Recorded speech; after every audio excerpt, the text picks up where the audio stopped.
বিপদ সকলের জীবনেই আসে, কিন্তু অনেক মানুষ বিপদ এলে ভগবানকে দোষারোপ করেন। বলেন যে আপনি আমাকে রক্ষা কেন করছেন না? আপনার প্রতি আমার মনে অপার ভক্তি, সর্বদা আপনার জপ করি, তাও আপনি না আমাকে এই বিপদ মুক্ত হওয়ার কোনো পথ দেখাচ্ছেন, না এই বিপদ থেকে আমাকে বের করছেন। এবার এটা হলো আপনার ভাবনা, আপনার দৃষ্টিভঙ্গি। এবার আমি বলি সত্যিটা আসলে কি। সত্যি হলো এটাই যে ঈশ্বর সব সময় আপনার সাথেই আছেন, থাকবেন। দেখুন সেই বীজের দৃষ্টিভঙ্গির দ্বারা যে মাটির নিচে চাপা পড়ে আছে, তাকে পরিণত হতে হবে এক বিশাল সুন্দর বৃক্ষে। তা তখনই হবে যখন তা ভাঙবে, ভাঙবে তখনই যখন সে উত্তাপ পাবে। উত্তাপ কোত্থেকে পাবে?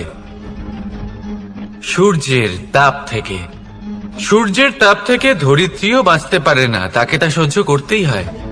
আর যখন এই ধরিত্রী আর এই বীজ এই দুই তপ্ত হয়ে যায়, তখনই এই প্রকৃতি বর্ষা আনে।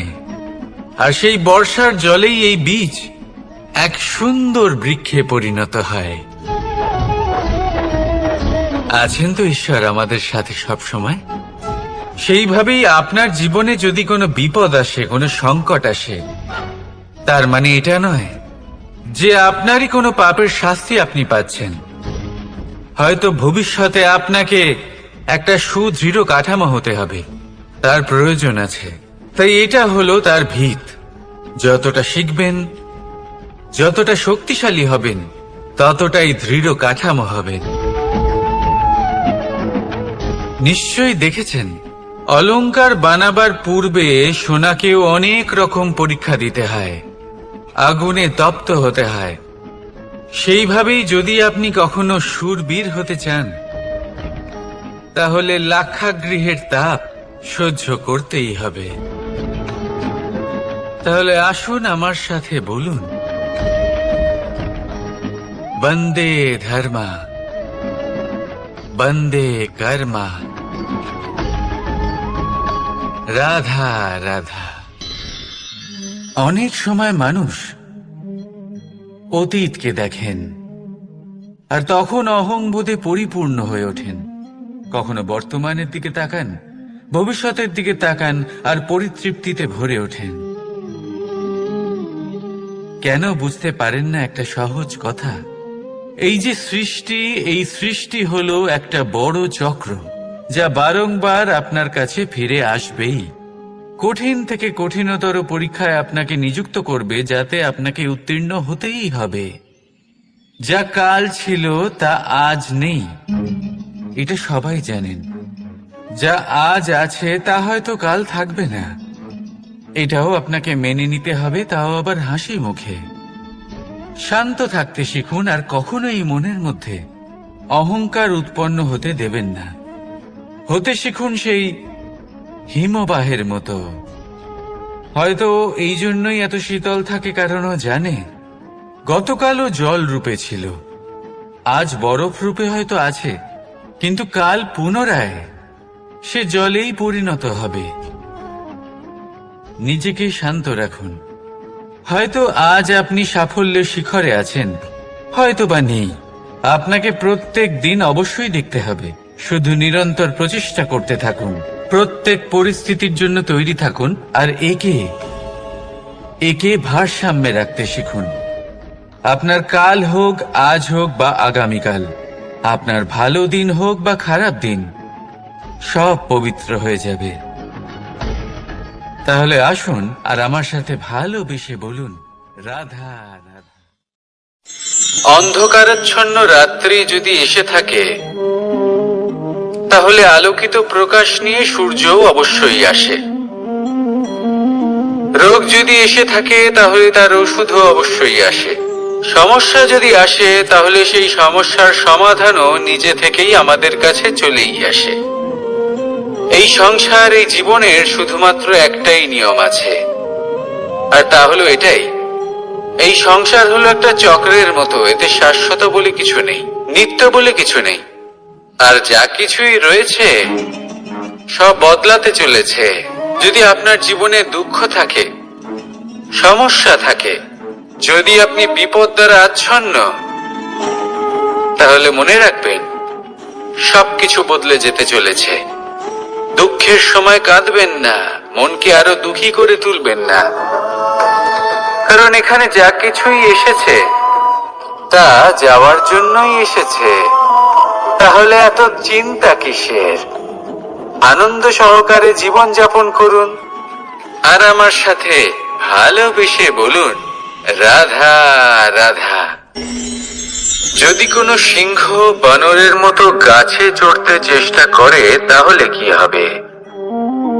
একটা মাছ যদি মাটিতে হাঁটতে চেষ্টা করে তাহলে কি হবে? তারা বিফলই হবে। কিন্তু এরকম কেন হয়? তার কারণ হলো প্রকৃতির রচনা কিছুটা এরকম।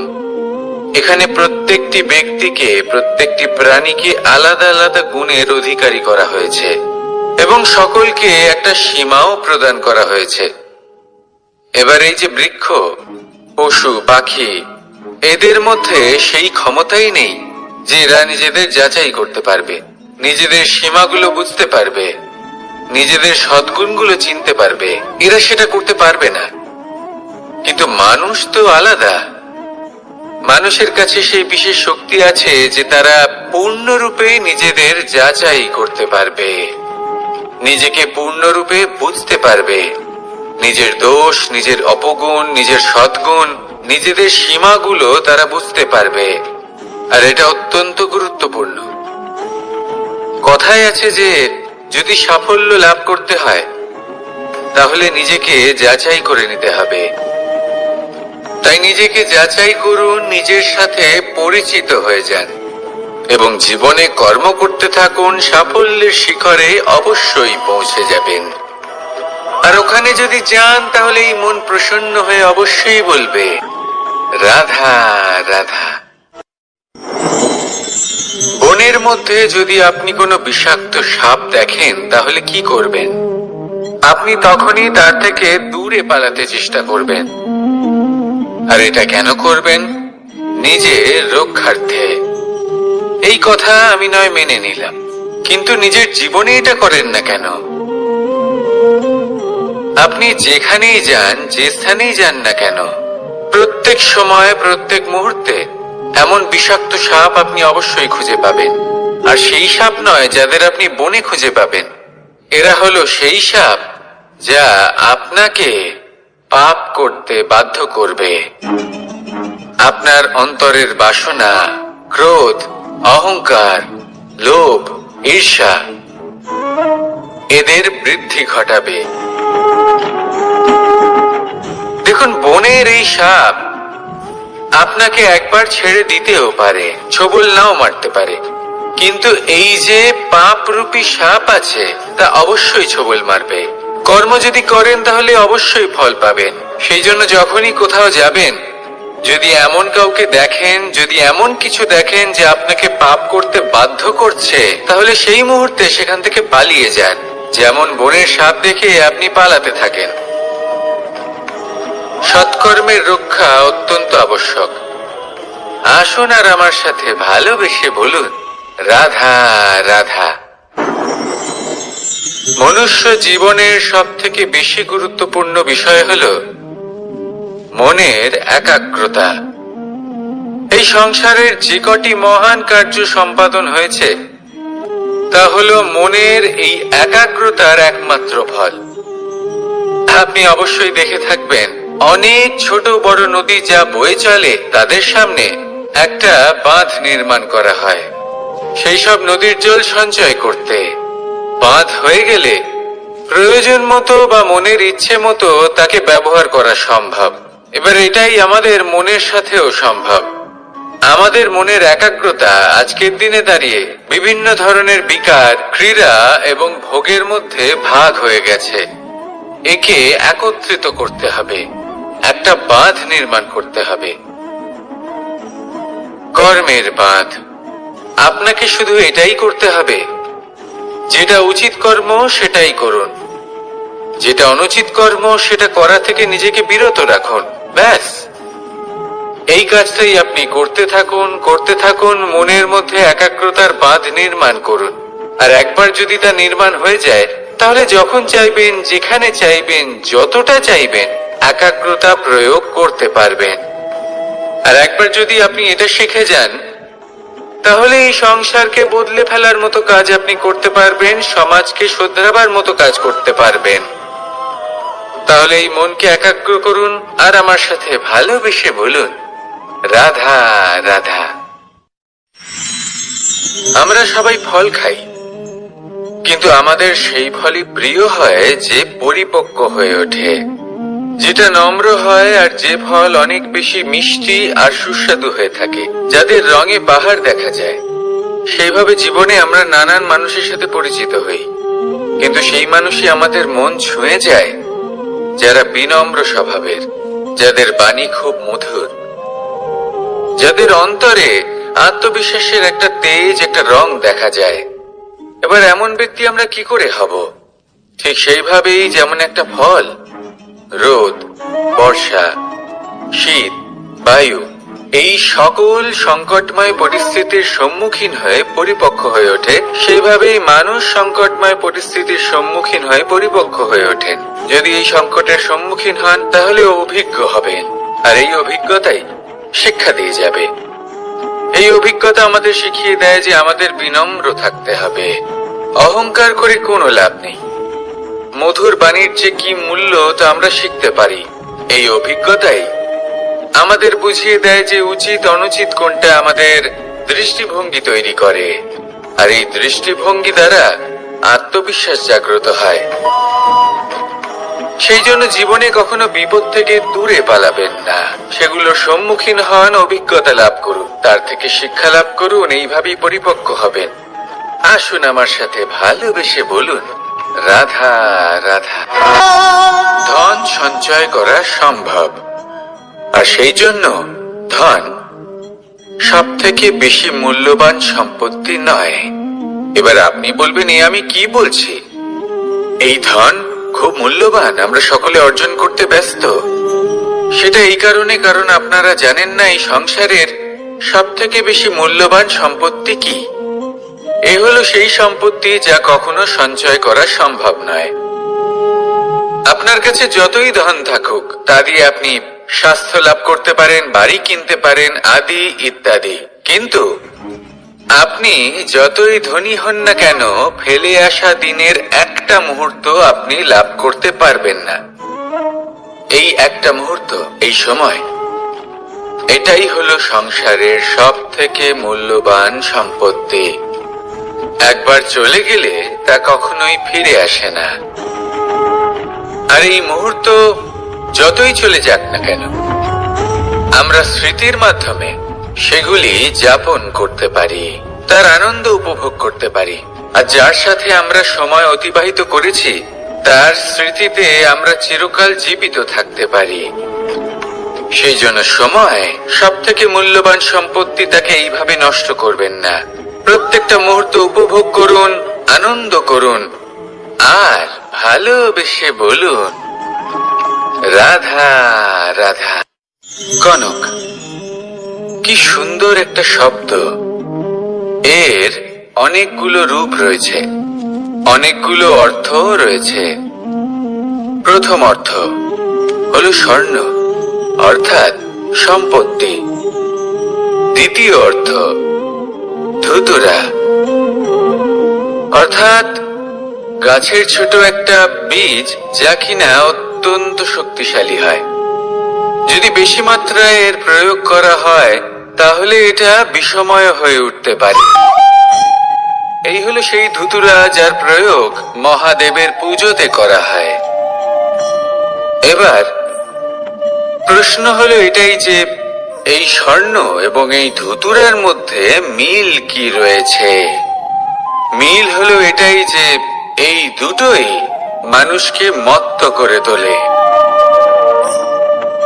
ধুতুরা মানুষকে তখন মত্ত করে যখন তাকে সেবন করা হয়, কিন্তু স্বর্ণ ধন সম্পত্তি, মানুষ এটা যতটাই অর্জন করে নেয় সেটাই যথেষ্ট। এই স্বর্ণ মানুষের ভাবনা চিন্তা করার ক্ষমতাকে বশ করে ফেলে। মানুষ সম্পত্তির লোভে মত্ত হয়ে ওঠে, কারণ যে যত চমৎকারী, যতটা অমূল্য হয়, তাকে সামলানো কিন্তু ততটাই কঠিন, তাই না? তাই মনে রাখবেন, ধন, স্বর্ণ, সম্পত্তি এগুলো ধুতুরার থেকেও অনেক বেশি বিষাক্ত হতে পারে। তাই এর ওপর আত্মসংযমের একটা কবচ পরিয়ে রাখবেন এবং বিবেকের শক্তির সাথে এগুলো প্রয়োগ করুন, তবেই কল্যাণ হবে। আসুন আমার সাথে ভালোবেসে বলুন, রাধা রাধা। মানুষের জীবনে 3টি গুণ অত্যন্ত প্রয়োজনীয়: শ্রদ্ধা, বিনম্রতা, যোগ্যতা। যদি জ্ঞান লাভ করতে চান তাহলে শ্রদ্ধার প্রয়োজন, যদি মান লাভ করতে চান তাহলে স্বভাবে বিনম্র হওয়া প্রয়োজন, আর যদি মনোবাঞ্ছিত স্থান লাভ করতে চান তাহলে যোগ্যতার প্রয়োজন। বিষয়টা সহজ। শ্রদ্ধা আপনাকে জ্ঞান দেবে, নম্রতা আপনাকে মান, আর যোগ্যতা উচিত স্থান দেবে। কিন্তু যদি আপনি এই 3টি গুণ সম্মিলিত করেন তাহলে এমন কিছু লাভ করবেন যা এই সব কিছুর থেকে অনেক ঊর্ধ্বে: সম্মান। আর এ হলো সেই সম্মান যা প্রত্যেক মানুষের নিজের জীবনে লাভ করতে চেষ্টা করা উচিত, কারণ এই হলো সেই সম্মান যার কারণে আপনি চলে যাওয়ার পরেও এই সংসার আপনাকে ভালোবাসবে আর মনে রাখবে। আসুন আমার সাথে ভালোবেসে বলুন, রাধা রাধা। জীবনে গতি অত্যন্ত গুরুত্বপূর্ণ, মতিও হলো গুরুত্বপূর্ণ, এবং তার থেকেও বেশি গুরুত্বপূর্ণ হলো সংগতি। একটা জলের ফোঁটা, তার মধ্যে গতি থাকে, প্রকৃতির মধ্যে তা লাভ করার ইচ্ছে নিহিত থাকে, কিন্তু এই যে সংগতি তা নির্ধারিত করে যে এই জলের ফোঁটা ঝিনুকের মুখে পড়ে মুক্ততে পরিণত হবে নাকি বিষাক্ত সাপের মুখে পড়ে বিষে পরিণত হবে। এবার দেখুন, এই জঞ্জাল স্বর্ণকারের দোকানের সামনেও থাকে এবং জঞ্জাল একজন ব্যবসাদারের দোকানেও থাকে, কিন্তু জঞ্জাল যা স্বর্ণকারের দোকানে থাকে তা ব্যবসাদারের দোকানের জঞ্জালের থেকে অনেক বেশি মূল্যবান, কারণ তার মধ্যে সোনার কণার সঙ্গতি থাকে। সেই জন্য জীবনে সঙ্গতির উপর বিশেষ গুরুত্ব দেবেন। যেমন সঙ্গতি তেমনই আপনি হবেন। আসুন আমার সাথে ভালোবেসে বলুন, রাধা রাধা। প্রত্যেক প্রাণী ভালোভাবে জীবন যাপন করতে চান, এটা তাদের স্বভাবে আছে এবং ভাবাটা অনুচিত নয়। কিন্তু একটা ভালো জীবনের গুরুত্বপূর্ণ অংশ কোনটা? বসবাসের স্থান। সেই স্থান যেখানে আমরা জীবন অতিবাহিত করি। এবার মানুষ ভাবতে পারেন যে একটা ভালো বাসস্থানের অর্থ কি? সেই স্থান যেখানে সহজে জল পাওয়া যায়, যেখানে শুদ্ধ বায়ু পাওয়া যায়, যেখানে আনাজ উৎপন্ন হয়। এটা জীবনযাপনের জন্য পর্যাপ্ত বটে, কিন্তু ভালো জীবন যাপনের জন্য আরো একটা কথা আপনাকে বুঝতে হবে। সাধু, জ্ঞানী, পণ্ডিত ব্যক্তি, এই সকল মহাপুরুষ, এনাদের যে বাসস্থান তা অত্যন্ত বিশেষ হয়। এখানে এক ধরনের বিশেষ ইতিবাচক শক্তি থাকে, এমন একটা স্থান যেখানে দেবতারাও বিচরণ করে। জীবন আমরা সবাই যাপন করি, কিন্তু জীবনের উদ্দেশ্য শুধুমাত্র জীবন যাপন করা নয়। জীবনের উদ্দেশ্য হলো মুক্তি লাভ করা। আর এই সকল সাধু, জ্ঞানী, পণ্ডিত ব্যক্তি, এই সকল মহাপুরুষ আপনাকে মুক্তির পথে নিয়ে যেতে পারেন। কারণ এরা হলেন সেই মহাপুরুষ যারা নিজেদের অন্তরের বিকার, অহংকার, ক্রোধ, বিদ্বেষ এই সকল দোষগুলিকে ত্যাগ করেছেন, এদের উপর বিজয় লাভ করেছেন। এমনই একজন ব্যক্তি আপনাকে মুক্তির পথে নিয়ে যেতে পারে। প্রয়োজন হলো শুধুই এনাদের চিনতে পারা, এদের কথা বুঝতে পারা এবং এদের দেখানো পথে চলা। যদি আপনি এটা করতে পারেন, তাহলে এই মন প্রফুল্ল হয়ে বলবে, রাধা রাধা। আমি এখানে একা এই বনে বসে আছি, বাঁশি বাজাচ্ছি। কার জন্য? কে আছেন এখানে? কেউ নেই। আমার প্রজা, আমার রাজ্য, আমার পরিবার আমার থেকে অনেক দূরে আছেন। আমি এখানে একা এই বনে বসে এই আকাশের এই রঙের, গাছের এই সব ফলের, মাটির সুবাসের আনন্দ উপভোগ করছি। কেন? আমি হলাম দ্বারকাধীশ। এমন কি রাজকীয় বা ভৌতিক সুখ রয়েছে যে আমি ওখানে পেতে পারি না? সবকিছুই পেতে পারি, তাও এখানে বনে একা বসে আছি।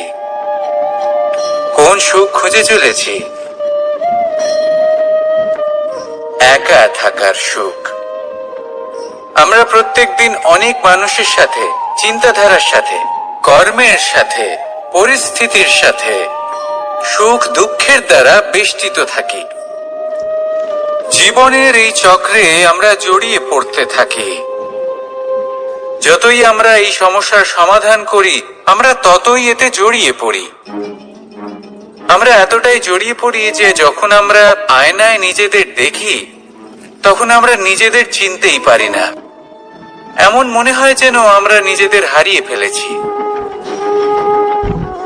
সেই জন্য প্রত্যেক দিন আপনি কিছু সময় নিজের সাথে কাটান একান্তে। এটা অত্যন্ত আবশ্যক। নিজের অস্তিত্বের গভীরে গিয়ে দেখতে শিখুন, নিজেকে বুঝুন। অদ্ভুত শান্তির অনুভূতি হবে। যেমন এই বায়ু, এই বৃক্ষ, এই পুষ্প, এই নিসর্গ, এদের মতো আপনিও কখনো একলা হতে শিখুন। কখনো নিসর্গের একটা অংশ হয়ে দেখুন। এই মন প্রসন্ন হয়ে বলবে, রাধা রাধা। ওমাই কি, আমি কখন থেকে এখানে অপেক্ষা করছি, হাত পেতে দাঁড়িয়ে রয়েছি যাতে একটা ফল আমার হাতে এসে পড়ে এবং সেটা আমি খেতে পারি। কখন থেকে অপেক্ষা করছি, কিন্তু সেটা হচ্ছেই না। এবার আপনি বলবেন যে এসব কি বলছি, এ কি অদ্ভুত কথা বলছি। যদি ফল খেতে হয় তাহলে আমাকে বৃক্ষে চড়তে হবে, ফলের কাছে পৌঁছতে হবে, তবেই তো ফল পাবো। এবারে এটা অত্যন্ত সহজ ব্যাপার, কিন্তু এই বিষয়টা আপনি নিজের জীবনের প্রসঙ্গে ভেবে দেখুন। লক্ষ্য কোথায় আছে আপনি জানেন, সেই লক্ষ্যে পৌঁছানোর পথ কি সেটাও আপনি জানেন, সেই পথে চলার ক্ষমতাও আপনার রয়েছে, কিন্তু তাও আপনি নিজের লক্ষ্য লাভ করতে পারছেন না। কেন? কারণ আপনি অপেক্ষা করছেন যে লক্ষ্য আপনার সামনে চলে আসবে, কিন্তু তা হয় না। লক্ষ্য সে যাই হোক না কেন, ধন হোক, প্রেম হোক, কোনো সম্মান হোক বা মোক্ষ হোক, যদি আপনি তার দিকে অগ্রসর না হন, তাহলে ফল প্রাপ্তি অসম্ভব ব্যাপার। তা কোনোদিনই হবে না। সেই জন্য আপনার চোখের সামনে আপনি যদি নিজের লক্ষ্যকে দেখতে পান, তাহলে উঠুন এবং সেই দিকে অগ্রসর হতে শুরু করুন। নিজের অন্তরের সকল অশুভ গুণ দূর করুন, অলসতা ত্যাগ করুন, অজ্ঞানতা ত্যাগ করে দিন এবং চলতে থাকুন। অবশ্যই মনোবাঞ্ছিত ফল লাভ করতে পারবেন। মনে রাখবেন, চলতে থাকলে তবেই লক্ষ্য প্রাপ্তি হবে। অপেক্ষার দ্বারা শুধুমাত্র মৃত্যু লাভ হবে। আসুন আমার সাথে ভালোবেসে বলুন, রাধা রাধা। আমি দ্বারকাধীশ এবং আমার সভাতে বিভিন্ন সময় বিভিন্ন ধরনের মানুষ আসেন, নিজেদের দাবি নিয়ে, নিজেদের ইচ্ছে নিয়ে। কখনো কেউ ভোজন চান, আবার কখনো কেউ ওষুধ, কখনো কেউ বস্তু চান, কেউ আবার চান বস্ত্র। কারোর জ্ঞান চাই, কারোর ধন চাই, আবার কারোর বাসস্থান। অনেক সময় আমি এই অনুরোধ, এই ইচ্ছে পূর্ণ করি না। এবার আপনি এটা ভাবতেই পারেন যে কৃষ্ণ তো তাহলে লোভী, ওর কাছে তো সবকিছুই রয়েছে, তারপরেও সে নিজের প্রজার ইচ্ছে পূর্ণ করে না, তাদের সমস্যাগুলি বুঝতে পারে না, তাদের সুখ স্বাচ্ছন্দ্য প্রদান করে না। আসল সত্য হলো এটাই যে কোনো সবল ব্যক্তি, যে কোনো গৃহস্থ ব্যক্তি যে কাজ করতে সক্ষম, তার পরিশ্রম দ্বারাই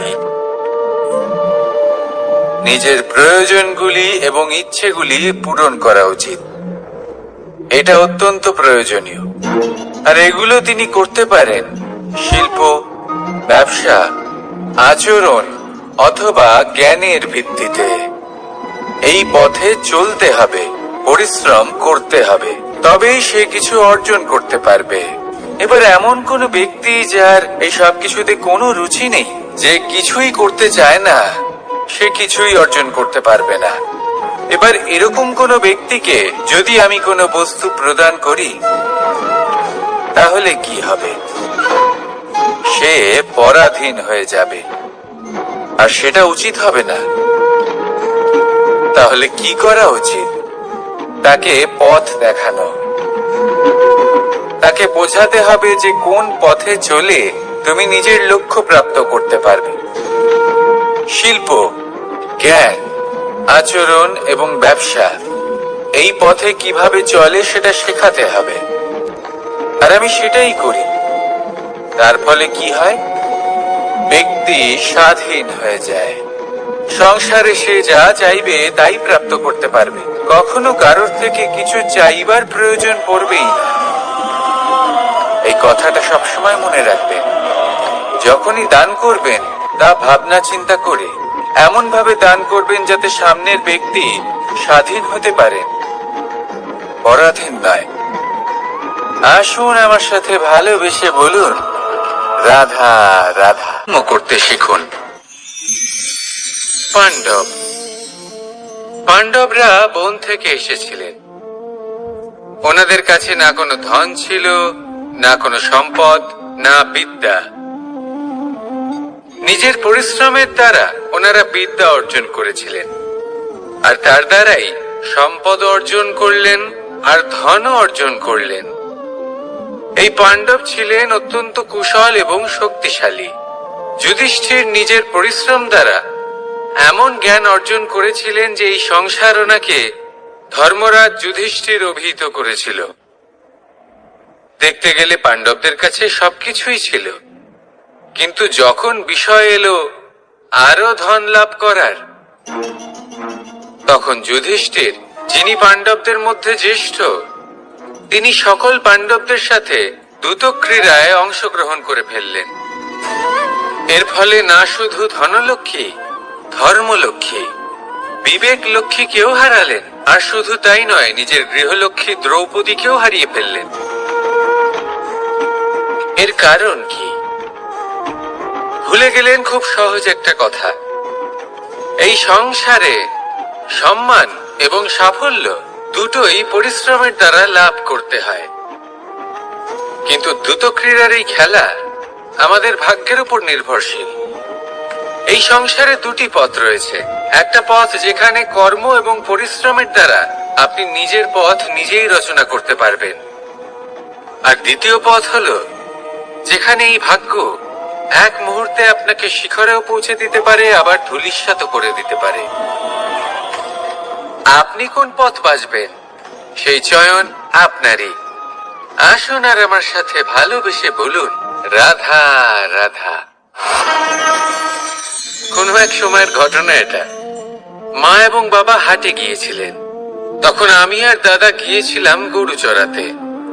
আমরা বাড়ি ফিরে এলাম, আর মা সেই সময় একটা কাজ করতেন। যখনই হাটে যেতেন, দরজা তালা বন্ধ করে যেতেন। উনি খুব ভালো করে জানতেন যে যদি ওনার এই মাখন চোর সঠিক সময়ে পৌঁছে যায় তাহলে এক ফোঁটাও মাখন ওনার অবশিষ্ট থাকবে না। এবার ঘটনা কিছুটা এরকম হলো যে মা আর বাবা মাঝে মাঝে হাটে যেতেন, তাই মাঝে মাঝেই দরজা তালা বন্ধ করতে হতো। যখন মা আর বাবা ফিরে এলেন তখন বাবা ভুলে গিয়েছিলেন যে এই চাবির গোছা থেকে ঠিক কোন চাবিটা দরজার তালা খোলার জন্য উপযোগী। উনি চেষ্টা করতে শুরু করে দিলেন। একটার পর একটা চাবি দিয়ে উনি চেষ্টা করতে থাকলেন, কিন্তু সেই দরজার তালা তো খুলতেই চাইছিল না। ওনার মাথা থেকে ঘাম পড়তে শুরু করলো। তখন মা বললেন যে তালা ভেঙে দেওয়া যাক। মা চলে গেলেন আর বাবা বললেন না না দাঁড়াও, আর কিছু চাবি বাকি আছে, এটা হয়তো খুলতে পারবো। মা হাতুড়ি নিয়ে চলে এলেন সেই তালা ভাঙার জন্য, আর তখনই বাবা শেষ চাবিটা প্রয়োগ করলেন আর দরজার তালা খুলে গেল।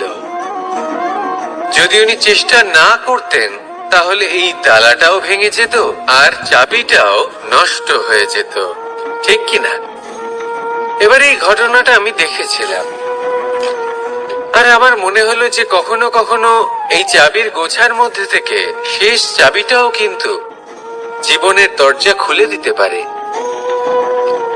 সেজন্য আপনি যদি জীবনে সাফল্য লাভ করতে চেষ্টা করেন, নিজের লক্ষ্যে পৌঁছতে চান, তাহলে হার মানবেন না। হয়তো দেখবেন আপনার পরবর্তী প্রচেষ্টা বা এই অন্তিম প্রচেষ্টা আপনাকে সাফল্যের পথে নিয়ে গেল। তাই নিরন্তর প্রচেষ্টা করতে থাকুন, জীবনে সাফল্য লাভ করুন। যজ্ঞের আগুনকে শুভ বলে মনে করা হয় আর সেখানেই চিতার আগুনকে অশুভ মনে করা হয়। এমনটা কেন হয়? এখানে বিষয়টা হলো লক্ষ্য, বিচার এবং সঙ্গের।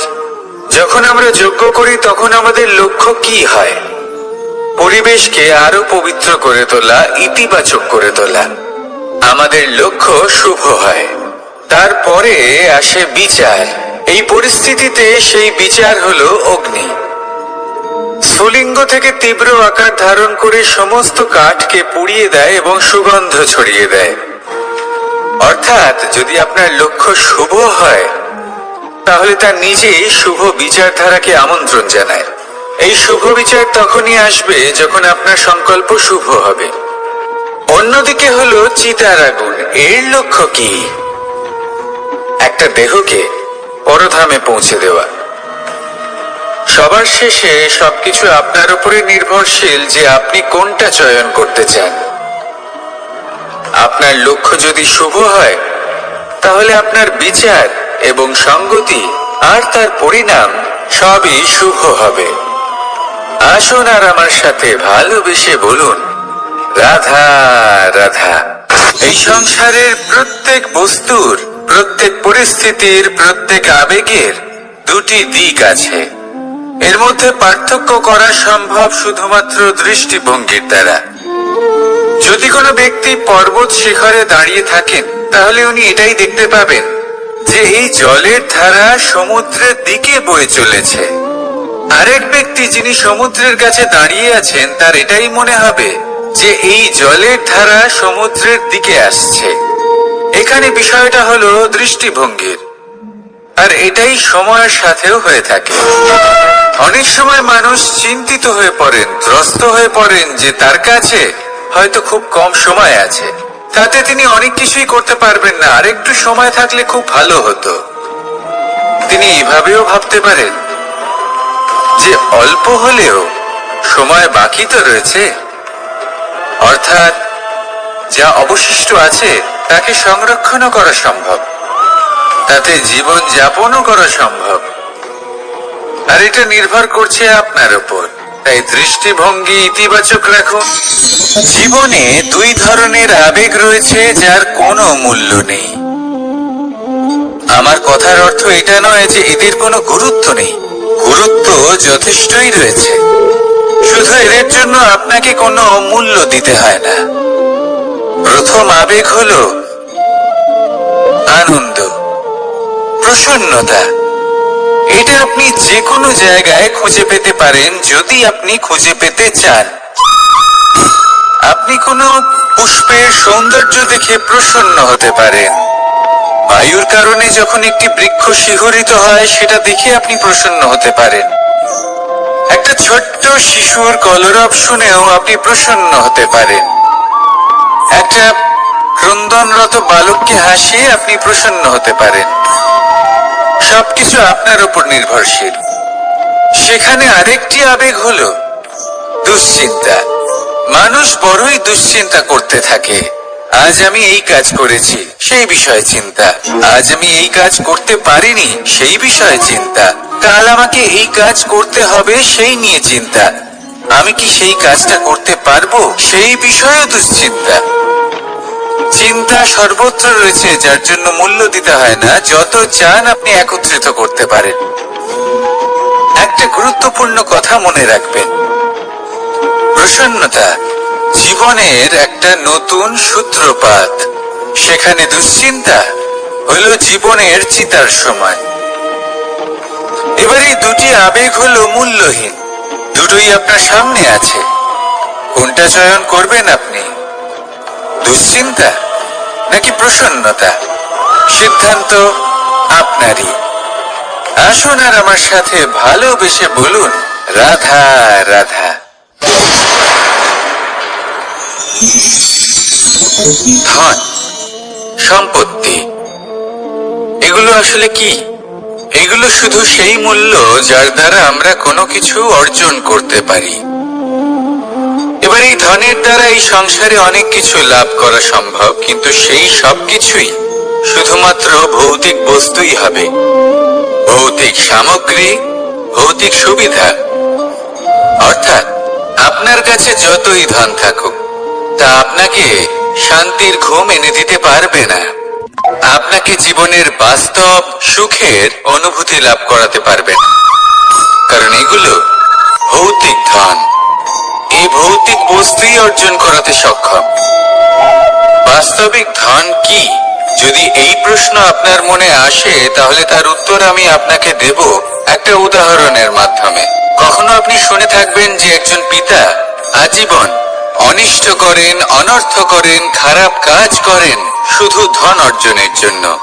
তিনি ভাবেন যে আমি ধন অর্জন করব আর নিজের সন্তানকে একটা উজ্জ্বল ভবিষ্যৎ প্রদান করব, একটা সুখ স্বাচ্ছন্দ্যময় জীবন দান করব।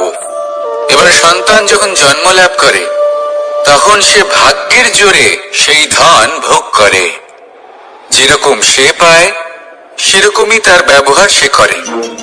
কখনো আপনি এটাও দেখে থাকবেন যে সেই সন্তান সমস্ত ধন নষ্ট করে ফেলে, আর সেই পিতা যিনি সমস্ত ধন সঞ্চয় করেছেন, যিনি সেই ধনের প্রভু, আজ সেই ধনের প্রহরী হয়ে রয়েছেন।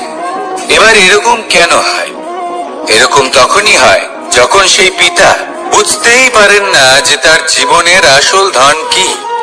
সেই আসল ধন তার সন্তানকে সে দিতেই পারে না। যদি পিতা তার সন্তানকে কর্মের জ্ঞান দিতে পারেন, উচিত কোনটা অনুচিত কোনটা সেই শিক্ষা দিতে পারেন, সংস্কারের প্রকৃত শিক্ষা দিতে পারেন, তবে সেটা ধনের থেকে অনেক বেশি গুরুত্বপূর্ণ।